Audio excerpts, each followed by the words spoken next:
ও যে স্বৈরাচার সৃষ্টি করছে এটা ওর উপহার, ও স্বৈরাচার সৃষ্টি করতে পারবে না। আসসালামু আলাইকুম ভাই ব্রাদার, কি খবর সবার? পায় একটা খুশি সংবাদ আছে। চিনেন আপনারা, চিনেন, স্ক্রিনে দেখে দেখতে পাচ্ছেন সি নুরুল হুদা। এর গলায় মানুষ জুতার মালা দিচ্ছে, আপনার স্ক্রিনে ছবি দেখতে পাচ্ছেন। আলহামদুলিল্লাহ, একদিন পরে মানে শান্তি লাগলো, একেবারে ভয়াবহ রকম একটা শান্তি লাগলো ভাই। তো চলুন আমরা এই বিষয়ে একটি ভিডিও দেখে আসলে তারা কীভাবে জুতার মালা পরানো এবং তাকে ইতিমধ্যে গ্রেফতার করা হয়েছে। চলুন আমরা সেই ভিডিওটা দেখে তাকে জুতার মালা পরানোর সেই ভিডিওটা।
ঠিক আছে, ও যে স্বৈরাচার সৃষ্টি করছে এটা ওর উপহার, ও স্বৈরাচার সৃষ্টি করতে পারবে না।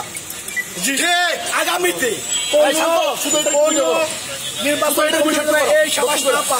কোন সরকার।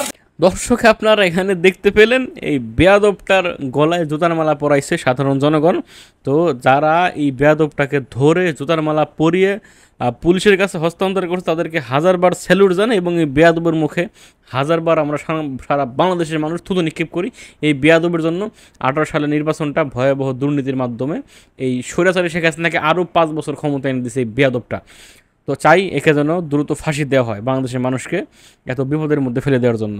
ভালো থাকবেন, সুস্থ থাকবেন এবং এইসব বেয়াদবদের জন্য আমরা একটাই উপহার দিতে চাই যে আমরা সারা বাংলাদেশের মানুষ একে মানে যদি আমাদের একদিন সুযোগ দেওয়া হয় যে একে তোমরা কি করবা, আমরা সারা বাংলাদেশের মানুষ এর মুখে থুতু মারতে চাই একদিন। যাই হোক দর্শক, আপনারা লিখবেন আপনার মতামত। ভালো থাকবেন, আসসালামু আলাইকুম।